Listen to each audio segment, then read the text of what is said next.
आज हम नया टॉपिक स्टार्ट करेंगे।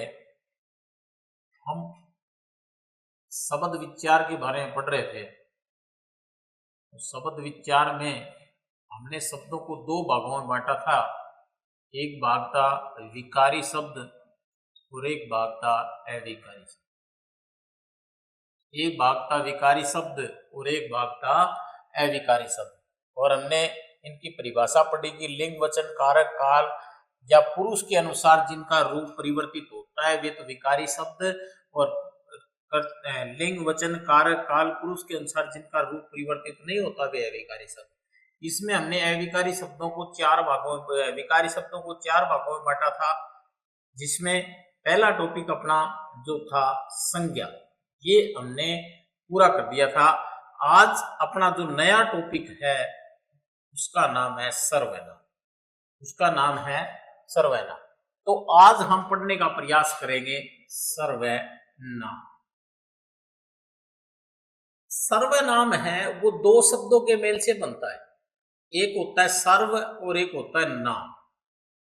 सर्व का मतलब होता है शब्द और नाम का मतलब, वैसे तो नाम का मतलब होता है संज्ञा। नाम का मतलब क्या होता है? संज्ञा। तो यहां परिभाषा के रूप में अगर बात करें कि वे सब शब्द जो संज्ञा के स्थान पर काम आते हैं, तो परिभाषा की बात करें तो वे विकारी शब्द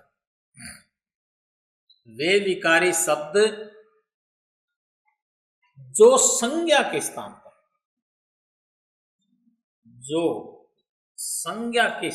पर प्रयुक्त होते हैं।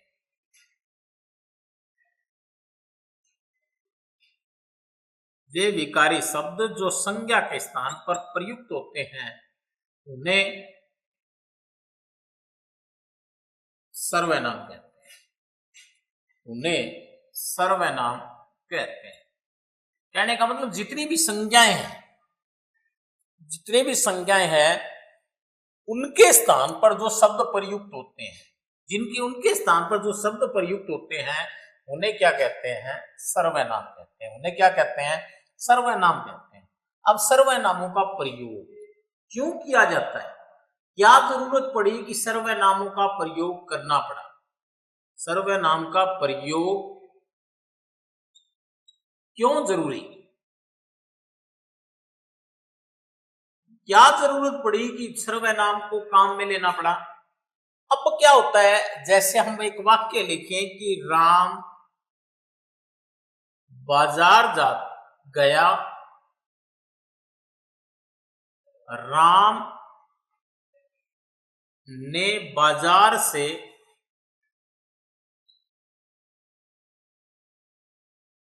सब्जियां ली तथा राम बाजार से सब्जियां लेकर घर आ गया। अब देखो, यहां भी राम है, यहां भी राम है, यहां भी राम है, तो राम राम राम शब्द की क्या हो रही है? पुनरावृत्ति। बाजार बाजार और बाजार, यहां भी पुनरावृत्ति हो रही है।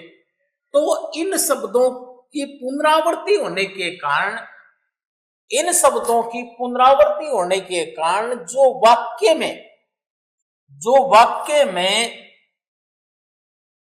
जो वाक्य का सही भाव होना चाहिए या वाक्य में जो शुद्धता होनी चाहिए या क्रमबद्धता होनी चाहिए, वो सही तरीके से नहीं हो रही, या रोचकता होनी चाहिए। मूल रूप से क्या कहें, जो रोचकता का भाव होना चाहिए, जो वाक्य रोचक लगना चाहिए, जो रोचकता का भाव होना चाहिए, वो रोचकता का भाव इस शब्दों की पुनरावृत्ति के कारण क्या हो रहा है?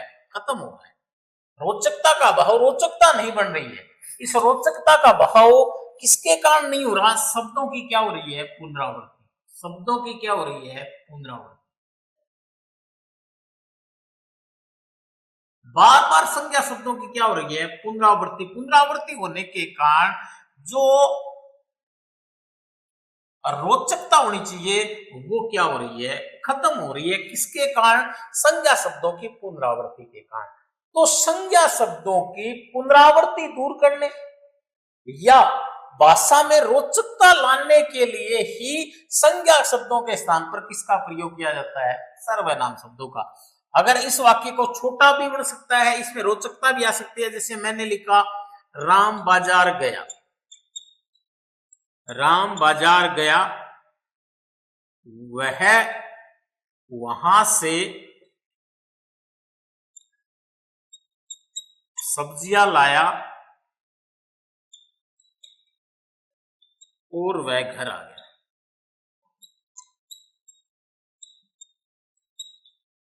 एक तो वाक्य छोटा हो गया, दूसरी वाक्य पढ़ने में रोचकता का अनुभव हो रहा है, मन को संतुष्टि सी प्राप्त हो रही है, रोचकता का भाव आ रहा है। इसलिए हमने संज्ञा शब्दों के स्थान पर किनका प्रयोग कर लिया? सर्वनाम शब्दों का प्रयोग कर लिया।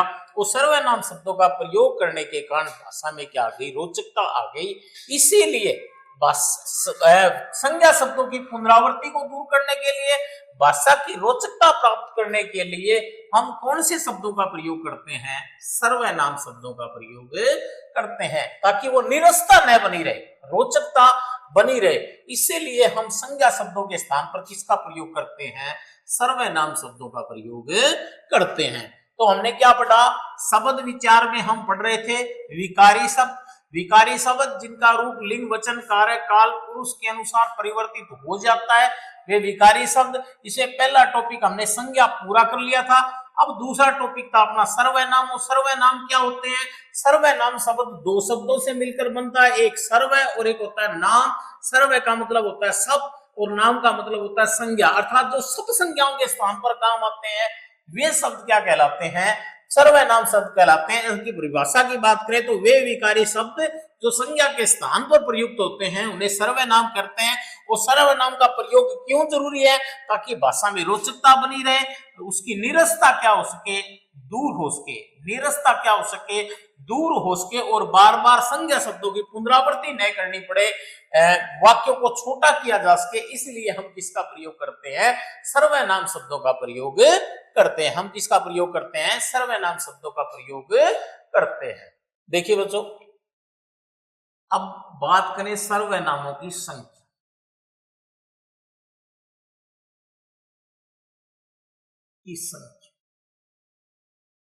हिंदी में सर्वनामों की कितनी संख्या होती है? इसकी संख्या होती है अनिश्चित।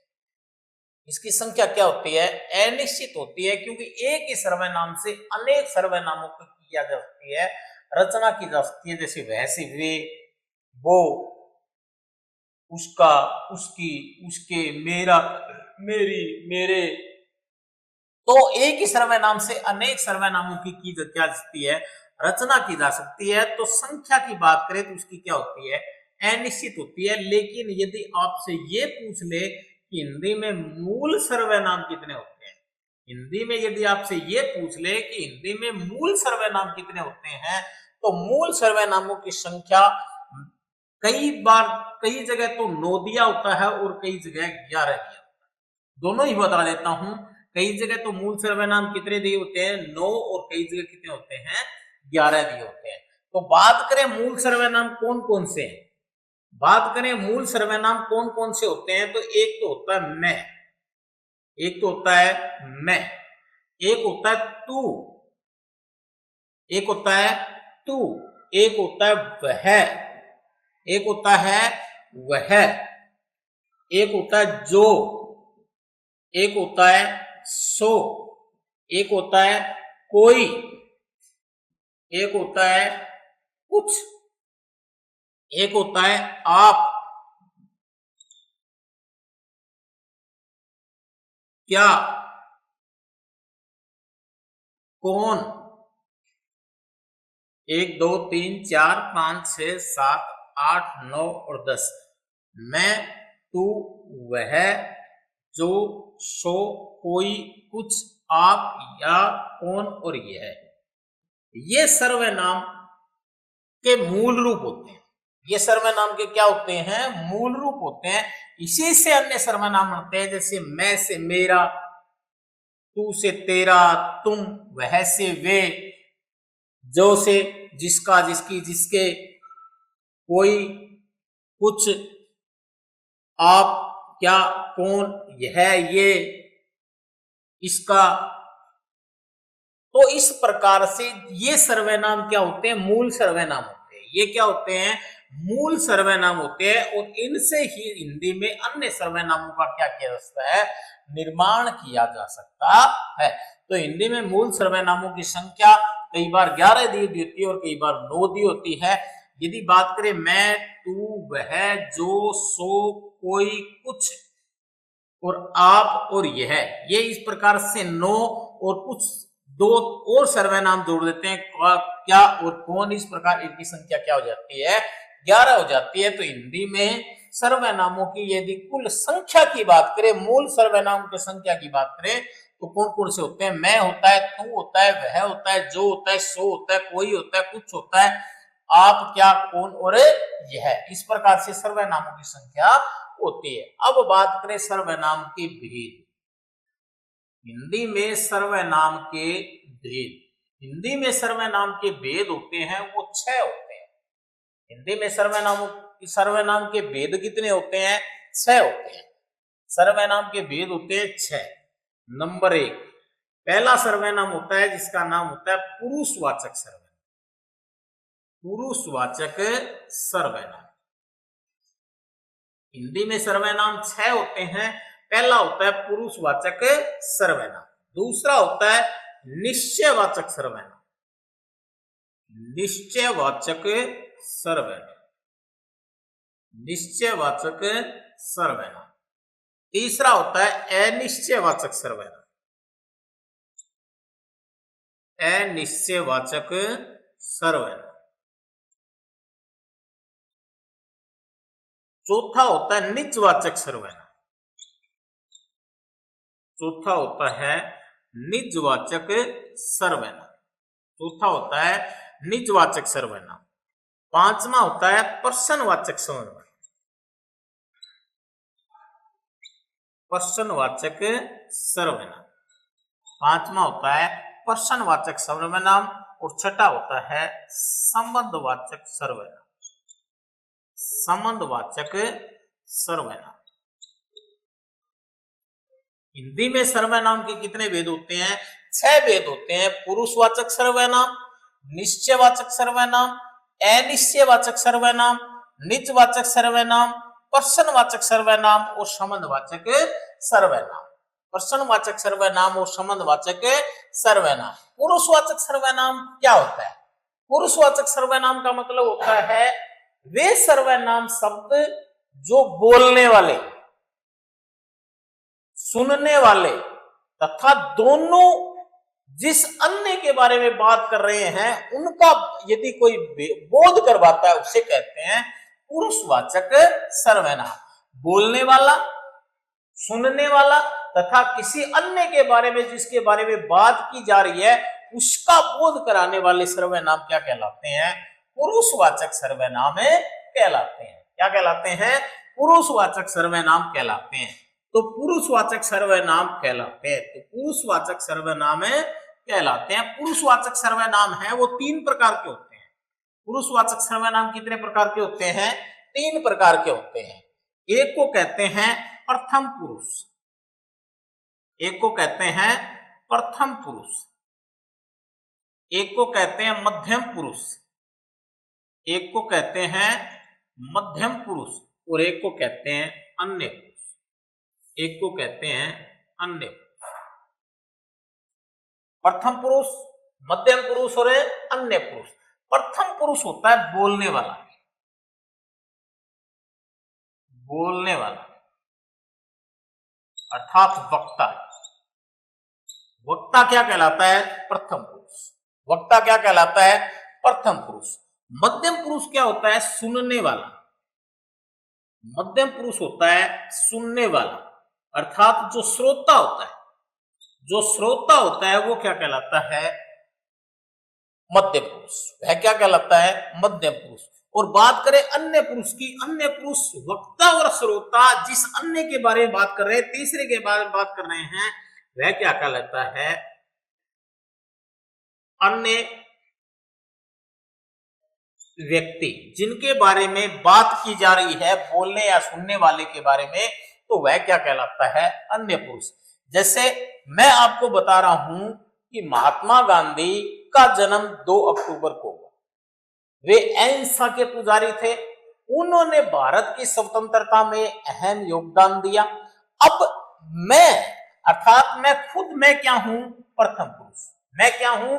प्रथम पुरुष। और जो आप सुन रहे हो, जो आप सुन रहे हो, श्रोता हो, वे क्या हैं? आप क्या हो? मध्यम पुरुष। आप क्या हो? मध्यम पुरुष। और हम दोनों मिलकर किसके बारे में बात कर रहे हैं? महात्मा गांधी के बारे में बात कर रहे हैं, गांधी जी के बारे में बात कर रहे हैं। तो गांधी जी यहाँ क्या है? अन्य पुरुष। गांधी जी क्या है यहाँ? अन्य पुरुष। गांधी जी क्या है यहाँ? अन्य पुरुष। अर्थात बोलने वाला, वक्ता और श्रोता मिलकर के जिस किसी अन्य के बारे में बात कर रहे हैं, वो क्या कहलाते हैं? अन्य पुरुष कहलाते हैं। तो अब बात करेंगे प्रथम पुरुष में कौन कौन से सर्वनाम आएंगे। प्रथम पुरुष में सर्वनाम आता है मैं। मैं से ही बन जाएगा हम से बन जाएगा हम दोनों, और हम से ही बन जाएगा हम सब। तो ये सारे किसके लिए प्रयुक्त होते हैं? प्रथम पुरुष। किसके लिए? प्रथम पुरुष के लिए। मैं, हम दोनों, हम सब। अब मध्यम पुरुष में एक शब्द आता है तू। क्या आता है? तू। तू वैसे तो तिरस्कृत शब्द है। तू आम बोलचाल का भाषा का शब्द लगता है, लेकिन जहां साहचर्य का भावना हो, जहां मधुरता की भावना हो, जहां वात्सल्य का भाव हो, वहां हमेशा तू शब्द का संबोधन किया जाता है। वहां किसका शब्द किया जाता है? तू का। जैसे अपनी माँ है, माँ के लिए हम क्या बोलते हैं? तू बोल देते हैं। क्या बोल देते हैं? तू बोल देते हैं। लेकिन पिता के सिवा समझ में हम नहीं बोल सकते, क्योंकि माँ के साथ हमारा रिश्ता है तो वो क्या होता है? घनिष्ठ होता है। इसलिए जहां मातृत्व का भाव होता है, या ममत्व का भाव होता है, या मधुरता का भाव होता है, वहां कई बार किसका प्रयोग किया जाता है? तू शब्द का प्रयोग किया जाता है। और इसके साथ एक और है, वो क्या है? तुम। वो क्या है? तुम है। तुम है, तुम दोनों है, तुम सब है। तो ये किस में आएंगे? मध्य पुरुष में। और अन्य पुरुष में क्या आएगा? वह, यह और आप। वह, यह और आप, ये 3 शब्द किसमें प्रयुक्त होते हैं? अन्य पुरुष वाचक सर्वनाम में प्रयुक्त होते हैं। वह, यह और आप। वह, यह और आप, ये तीनों शब्द किसमें प्रयुक्त होते हैं? अन्य पुरुषवाचक सर्वनाम में प्रयुक्त होते हैं। तो पुरुषवाचक सर्वनाम कितने प्रकार के होते हैं? 3 प्रकार के। प्रथम पुरुष, मध्य पुरुष और अन्य पुरुष। प्रथम पुरुष क्या होता है? बोलने वाला, जिसको वक्ता कहा जाता है। मध्यम पुरुष क्या होता है? सुनने वाला, जिसको श्रोता कहा जाता है। और अन्य पुरुष जो अन्य व्यक्ति जिनके बारे में बात की जा रही है, वह क्या कहलाता है? अन्य पुरुषवाचक सर्वनाम कहलाता है। तो ये अपना कौन सा था? पुरुषवाचक सर्वनाम, जिसमें बोलने वाले, सुनने वाले तथा किसी तीसरे के अन्य के बारे में जिसकी बात की जाए, वो क्या कहलाता है? पुरुषवाचक सर्वनाम कहलाता। अगले सर्वनाम की बात करें तो होता है निश्चयवाचक सर्वनाम। निश्चयवाचक सर्वनाम। निश्चयवाचक सर्वनाम। तो निश्चयवाचक सर्वनाम वे सर्वनाम शब्द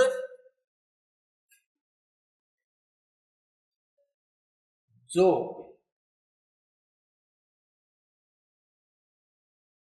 किसी निश्चित व्यक्ति, वस्तु की ओर संकेत करते हैं।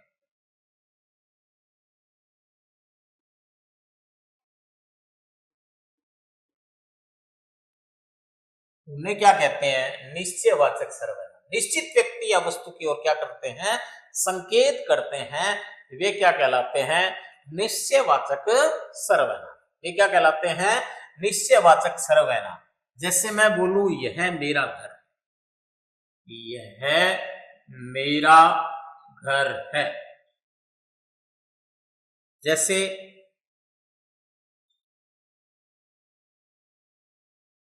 वह उसकी गाय, वह उसकी गाय।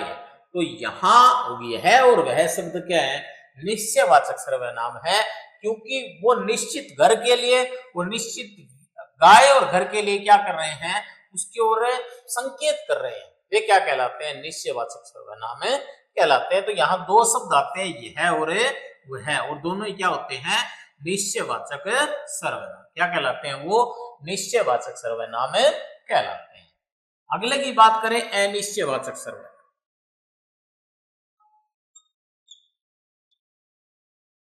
अनिश्चयवाचक सर्वनाम, अनिश्चयवाचक सर्वनाम क्या होता है, वे सर्वनाम शब्द, वे सर्वनाम शब्द जो किसी निश्चित व्यक्ति या वस्तु, व्यक्ति या वस्तु की ओर संकेत नहीं करते हैं,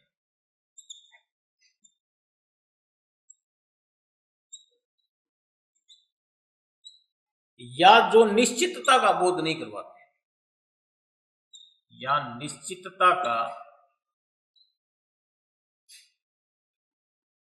बोध नहीं करवाते। जो निश्चित व्यक्ति या वस्तु का बोध करवाते हैं वे तो निश्चयवाचक सर्वनाम, और जो किसी निश्चित व्यक्ति या वस्तु का बोध नहीं करवाते वे क्या कहलाते हैं, अनिश्चयवाचक सर्वनाम कहलाते हैं। वो क्या कहलाते हैं, अनिश्चयवाचक सर्वनाम कहलाते हैं। इसमें दो सर्वनाम शब्दों का प्रयोग किया जाता है, एक तो होता है कोई और एक होता है कुछ। एक तो होता है कोई और एक कुछ। जैसे कोई जा रहा है, कोई जा रहा है, अब संकेत तो है लेकिन ये पता नहीं है कि गाय जा रही है, घोड़ा जा रहा है, आदमी जा रहा है, लेकिन संकेत है लेकिन निश्चित संकेत नहीं है, इसलिए इसमें कौन सा सर्वनाम है, अनिश्चयवाचक सर्वनाम। कौन सा है, अनिश्चयवाचक सर्वनाम। जैसे चाय में कुछ गिरा है,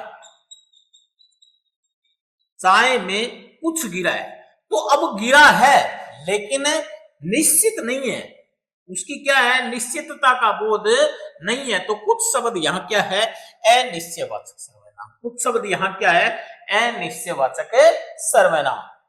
वहां कोई खेल रहा है, वहां कोई खेल रहा है,